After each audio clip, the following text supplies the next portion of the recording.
Hello and welcome to Dexter's classes. मैं हूं जसबी। आज के वीडियो में हम डिस्कस करने जा रहे हैं कि ट्रंप का जो हालांकि जो प्रस्ताव आया है कि G7 को अब G10 या G11 में कन्वर्ट कर देना चाहिए, यानी कि अब G7 का विस्तार कर देना चाहिए, क्योंकि वक्त के अनुसार परिस्थितियों के अनुसार अब इसमें भी अब चेंज कर लेना चाहिए। तो इसी के ऊपर हम एनालिसिस करेंगे, और जिसमें स्पेशली 3 कंट्रीज को शामिल करने की बात कही गई है, जिसमें भारत है, दक्षिणी कोरिया और ऑस्ट्रेलिया को शामिल करने की बात कही जा रही है। और जैसा कि हमने कल भी एक वीडियो में डिस्कस किया था कि भारत, दक्षिणी कोरिया और ऑस्ट्रेलिया को शामिल करके जो ये G7 है इसको D10 बनाया जाए, यानी कि एक डेमोक्रेसी के 10 वो देश जो एक स्ट्रॉन्ग डेमोक्रेसी रखते हैं, तो उनको शामिल करके इस प्रकार का एक अलायंस बनाया जाना चाहिए कि 5G जो टेक्नोलॉजी आने वाले समय में इन देशों के अंदर डेवलप करनी है, तो ताकि उनके बीच में चाइना की मोनोपोली को ख़त्म किया जाए। तो उसी कंटेक्स में एक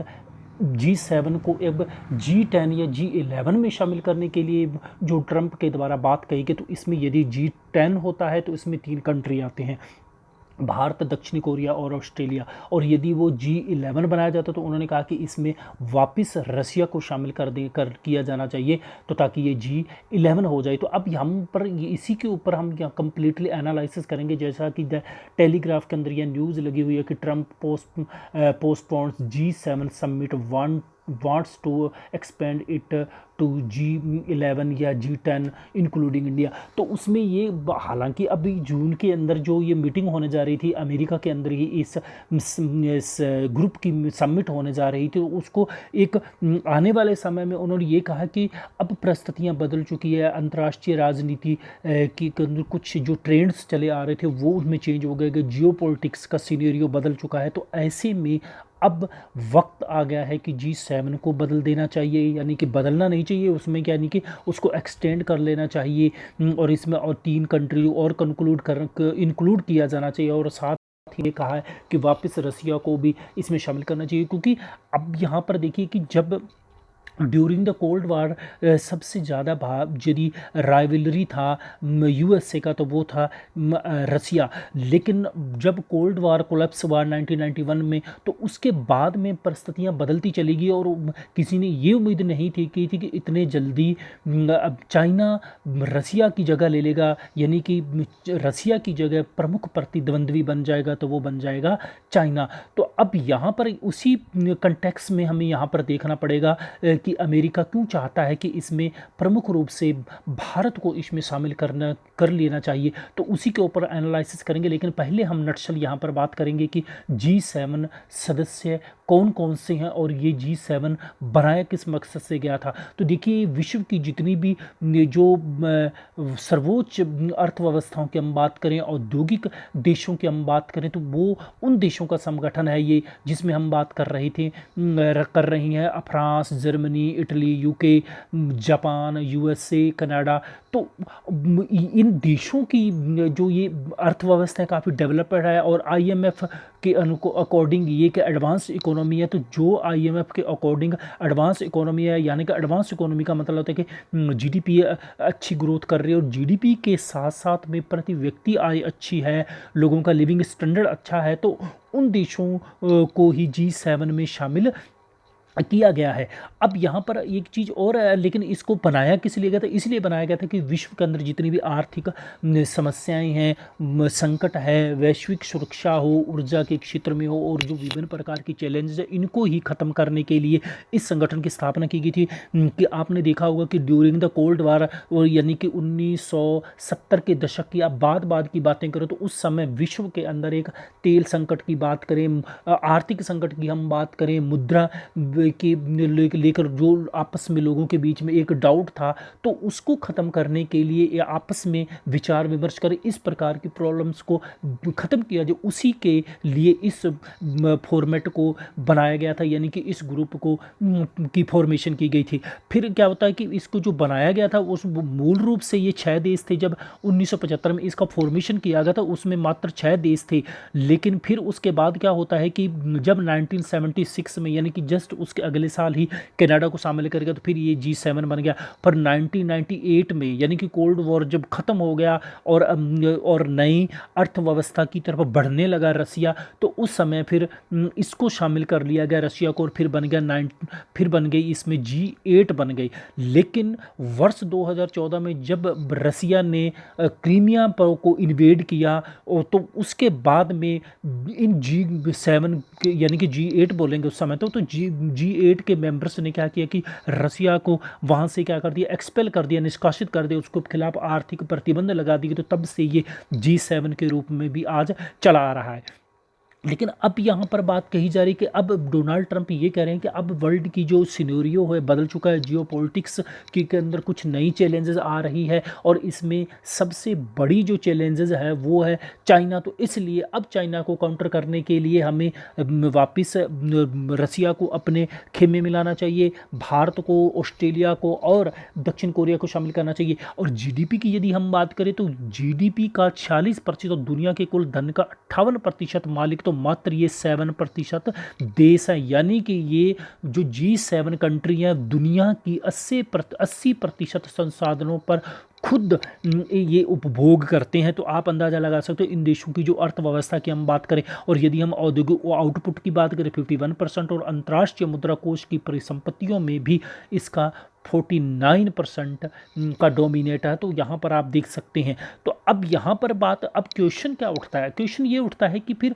अब डोनाल्ड ट्रंप विस्तार क्यों चाहते हैं, और फिर हम इसको आपको ये देखना पड़ेगा कि भारत के कंटेक्स्ट में हम यहाँ पर देखेंगे कि डोनाल्ड ट्रंप क्यों विस्तार चाहते हैं। तो ये बहुत ही इंटरेस्टिंग क्वेश्चन बनता है कि भारत के कंटेक्स्ट में यदि हम बात करें तो यहाँ पर पहली बात तो यहाँ पर क्लियर होगा कि इसमें भारत है, ऑस्ट्रेलिया है, रूस है और दक्षिण कोरिया को शामिल करके इसको G11 बनाया जाना चाहिए। क्योंकि इसीलिए ही जो जून में अभी हाल ही में जो मीटिंग होने 10-12 जून को जो मीटिंग होने जा रही थी, इसको इसीलिए पोस्टपोन किया क्योंकि अमेरिका में हो रहे थे, अमेरिका इसका अध्यक्ष बनने जा रहा था। तो इसीलिए डोनाल्ड ट्रंप चाहते हैं कि इन देशों को और वक्त दिया जाए, सोचने का वक्त दिया जाए और अपना होमवर्क करने का वक्त दिया जाए इनको, तो ताकि फिर अब जब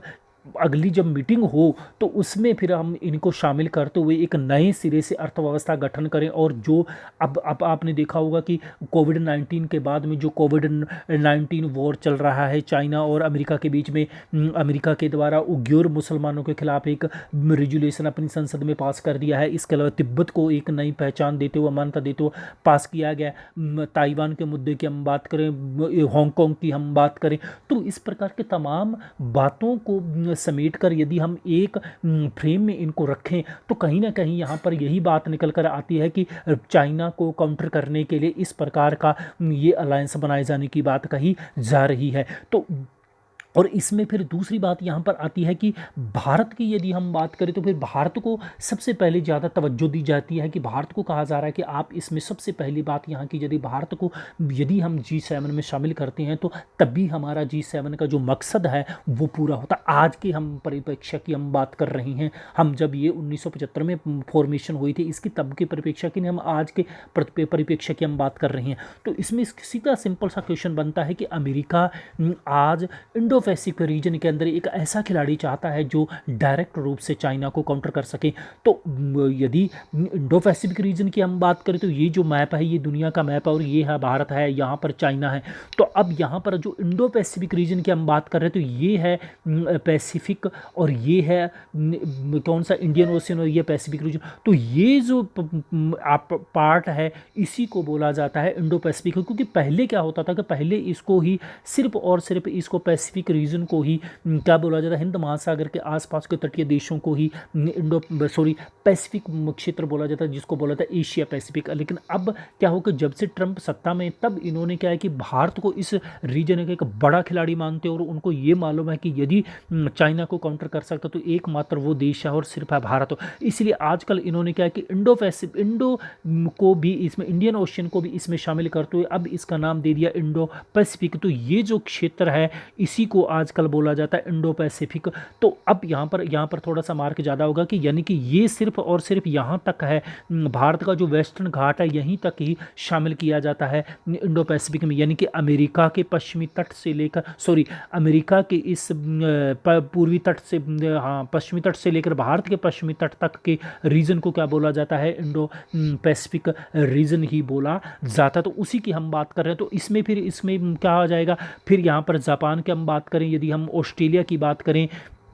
भारत और अमेरिका, तो इन चारों देशों का इसी रीजन के अंदर प्रोस्पेरिटी डेवलप करने के लिए, सिक्योरिटी डेवलप करने के लिए, और अमेरिका जिस प्रकार से चाइना इस रीजन के अंदर लगातार छोटे छोटे कंट्री को बुली कर रहा है, छोटे छोटे कंट्री के ऊपर डोमिनेट डेवलप करने के लिए, साउथ चाइना सी में आप दुनिया जानती है, जग जाहिर है कि चाइना किस प्रकार की एक अग्रेसन व्यवस्था बनाए हुई। तो उसी सिचुएशंस में काउंटर करने के लिए इसीलिए ही यहाँ पर क्वाड बनाएगा। तो क्वाड का मेंबर होने के कारण ही ये कहा जा रहा है कि तभी इस व्यवस्था की पूर्ति यदि भारत को इसमें शामिल कर लिया जाए। तो ये पहली बात है। दूसरी बात यहाँ पर बात आती है कि भारत की क्या है कि दुनिया के अंदर कि यदि हम इस कंटेक्स में देखें, कोविड-19 के कंटेक्स की हम बात करें, तो इस दौरान भारत की दुनिया के अंदर छवि एक और अच्छी उभर कर आई है, और इस दुनिया को अब लगने लगा है कि यदि फ्यूचर है इस संसार का आने वाले समय में तो भारत के साथ है। तो इसीलिए भी किसी न किसी रूप में आज भारत को दुनिया के हर बड़े मेजर प्लेटफॉर्म पर आगे रखने कर एक दुनिया को एक नए सपने दिखाने की कोशिश की जा रही है। और यहाँ पर हमने क्वाड की हमने बात कर ली, और इसके साथ साथ अब इन दोनों एक खबर आई थी कि जो मैंने पिछले वीडियो के अंदर भी जिक्र किया था कि भारत और ऑस्ट्रेलिया आपस में एक अलायंस बनाने जा रही हैं, जिसको हम बोलते हैं आइलैंड स्वाइप, यानी कि यहाँ पर कोकस द्वीप और ये भारत का अंडमान निकोबार द्वीप है। तो इन्हीं बीच में यहाँ पर आइलैंड स्वैप बनाने की जो रही है, ये भी एक प्रमुख मकसद क्या है कि यहीं पर इस रीजन के अंदर अपना डोमिनेट स्थापित, यानी कि चाइना के डोमिनेट को चैलेंज करते हुए इस क्षेत्र के अंदर प्रोस्पेरिटी और सिक्योरिटी को बढ़ावा देने की कोशिश के लिए ही इस प्रकार का इनिशिएटिव किया गया है। तो इसी नोट के ऊपर हम हमारा वीडियो ख़त्म करते हैं, और यदि कोई मेरी तरफ से यहाँ पर कोई पॉइंट छूट गया है तो आप नीचे कमेंट बॉक्स में बता सकते हैं कि इसके ऊपर भारत का क्या आने वाले समय में स्टैंड यानी कि स्टांस होना चाहिए, भारत को किस प्रकार का स्टैंड लेना चाहिए। तो मिलता हूँ इसी प्रकार अगले वीडियो के साथ। वीडियो सुनने के लिए बहुत बहुत धन्यवाद।